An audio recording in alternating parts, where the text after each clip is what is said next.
سر کٹا کر جو وعدہ نبھائے وہ گھرانہ ہے مولا۔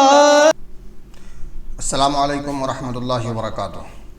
معزز و محترم سامعین و ناظرین، اکثر یہ سوال پیدا ہوتے رہتے ہیں کہ معاویہ کے بارے میں کیا سوچنا چاہیے، اس کو مومن مانیں کہ منافق مانیں۔ تو عزیزان ملت اسلامیہ، جب تک مسلمان نہیں ہوگا تو منافق کیسے ہوگا؟ کیونکہ کفار و مشرکین میں تو منافق ہے نہیں، وہ تو کھلم کھلا جو کافر ہے کھلا کافر ہے، جو مشرک ہے وہ کھلا مشرک ہے۔ منافق کہتے ہی اس کو ہیں جو بظاہر مسلمان ہو اور بباطن کافر ہو۔ تو اسی طرح کے لوگ حضور صلی اللہ علیہ وآلہ وسلم کے زمانے مبارک میں بھی موجود تھے، جو بظاہر کلمہ بھی پڑھتے تھے، رسول کے پیچھے نماز بھی پڑھتے تھے، جہاد بھی کرتے تھے، سارے کام کرتے تھے، سب ارکان اسلام ادا کرتے تھے، لیکن اس کے باوجود بھی اللہ تبارک و تعالیٰ نے پوری سورہ منافقون نازل فرما دی، اور تقریباً قرآن مجید میں 150 یا 53 جگہ منافقین کا ذکر ہے۔ تو اگر حضور صلی اللہ علیہ وآلہ وسلم کے زمانے مبارکہ میں اگر منافق نہ ہوتے تو اللہ تبارک و تعالی منافقین کا ذکر ہی نہ کرتا، سورہ منافقون نازل نہ فرماتا، ان المنافقین فی الدرک الاسفل من النار نہ فرماتا، فی قلوبہم مرض فزادہم اللہ مرضا ولہم عذاب علیم بما کانوا یکذبون یہ نہ فرماتا، وَإِذَا لَقُوا الَّذِينَ آمَنُوا قَالُوا آمَنَّا وَإِذَا خَلَوْا إِلَىٰ شَيَاطِينِهِمْ قَالُوا إِنَّا مَعَكُمْ إِنَّمَا نَحْنُ مُسْتَهْزِئُونَ نہ فرماتا، یا ایھا الذین آمنوا من یرتد منکم عن دینہ فسوف یأتی اللہ بقوم یحبهم ویحبونہ اذلة علی المؤمنین اعزة علی الکافرین نہ فرماتا، یحلفون باللہ ما قالوا ولقد قالوا کلمۃ الکفر وکفروا بعد اسلامہم نہ فرماتا، وعد اللہ المنافقین والمنافقات والکفار نار جہنم خالدین فیہا ہی حسبهم ولعنهم اللہ ولہم عذاب مقیم نہ فرماتا، ان الذین آمنوا ثم کفروا ثم آمنوا ثم ازدادوا کفرا لن تقبل توبتهم یہ نہ فرماتا۔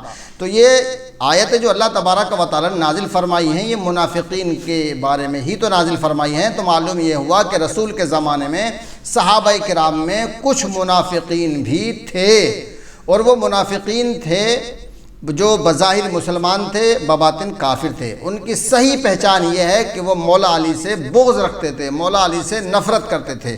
اب جو مولا علی سے نفرت کرے وہ پکا منافق ہے۔ اب سب سے زیادہ نفرت کس نے کی؟ جس نے جنگ کی۔ اب جنگ کی معاویہ نے، معاویہ ابو سفیان نے۔ تو معاویہ ابو سفیان نے مولا علی سے جنگ کی ہے۔ اب پوری دنیا کے جتنے بھی معاویہ کے شیعہ ہیں ان سے میرا ایک سوال ہے، صرف ایک سوال، اور اس کا جواب دے دے بات ختم۔ اگر انہوں نے مجھے مطمئن کر دیا تو میں معاویہ کو رضی اللہ کہوں گا، اور اگر انہوں نے مجھے مطمئن نہ کر سکا تو وہ معاویہ کو لعنت اللہ کہے۔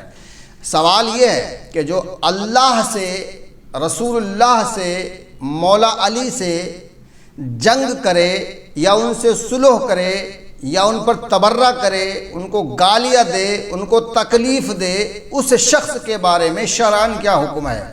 یعنی جو اللہ رسول مولا علی کی شان میں گستاخی کرے، ان کو گالیاں دے، تبرہ کرے، برا کہے اور ان کو تکلیف دے، اس شخص کے بارے میں کیا خیال ہے؟ یہ کوئی نہیں بتاتا۔ اگر بتاتے ہیں تو معاویہ پھنس جاتا ہے، معاویہ منافق ہو جاتا ہے، اس لیے کہ یہ سارے کام معاویہ نے کیے ہیں۔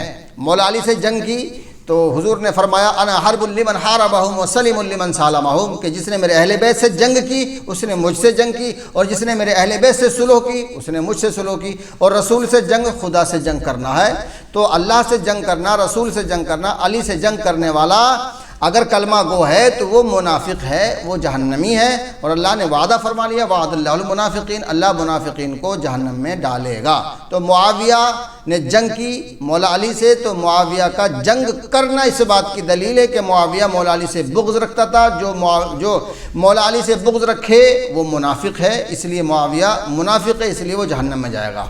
دوسرا سوال یہ ہوتا ہے کہ صاحب معاویہ لعنت اللہ علیہ نے حضرت امام علی مقام حسین علیہ السلام سے صلح کر لی تھی، جب صلح ہو گئی تو بات ختم ہو گئی۔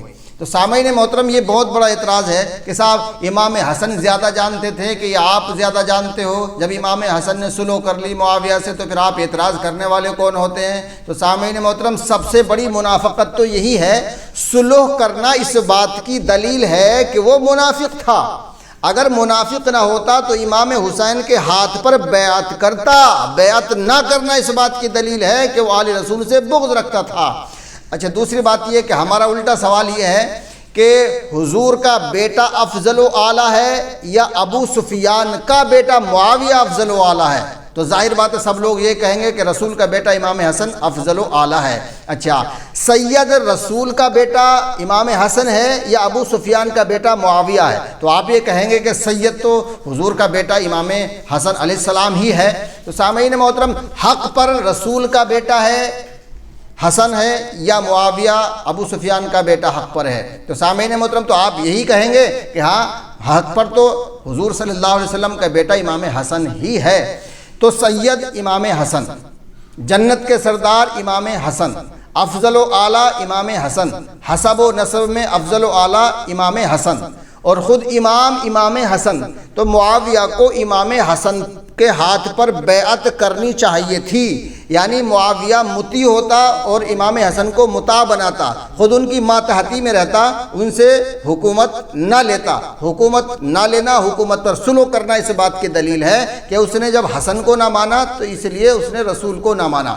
سامعین محترم، اب دوسری بات یہ ہوتی ہے کہ امام حسن سے سلو کرنا رسول سے سلو کرنا ہے، کیونکہ آقا علیہ السلام نے ارشاد فرمایا حسن منی و انا منکا، حسن مجھ سے ہے میں حسن سے ہوں۔ تو حسن سے سلو رسول سے سلو ہے۔ اب رسول سے سلو کرنے والا کون ہے؟ یہ کوئی جواب نہیں دیتا۔ بھئی حسن سے سلو کرنا تو رسول سے سلو کرنا ہے نا، حرب لمن حاربہم و سلیم لمن سالمہم۔ تو حسن سے سلو رسول سے سلو ہے، جو رسول سے سلو کرے وہ اگر کلمہ گو ہے تو منافق ہے، اس لیے ہم معاویہ کو منافق کہتے ہیں۔ وہ مولا علی کو گالیاں دیتا تھا، مولا علی کو گالیاں دینا رسول کو گالیاں دینا ہے، رسول کو گالیاں دینا خدا کو گالیاں دینا ہے۔ تو جو خدا کو گالیاں دے، خود رسول کو گالیاں دے، مولا علی کو گالیاں دے، اس کا ٹھکانہ جہنم ہے۔ اور جو معاویہ کا دفاع کرتے ہیں، معاویہ کی وکالت کرتے ہیں، معاویہ کی حمایت کرتے ہیں، وہ بھی معاویہ کے ساتھ جہنم میں جائیں گے۔ اللہ تبارک و تعالی ہم سب کو پنجتن پاک سے محبت کرنے کی توفیق عطا فرمائے۔ وآخر دعوانا ان الحمدللہ رب العالمین، فقط والسلام۔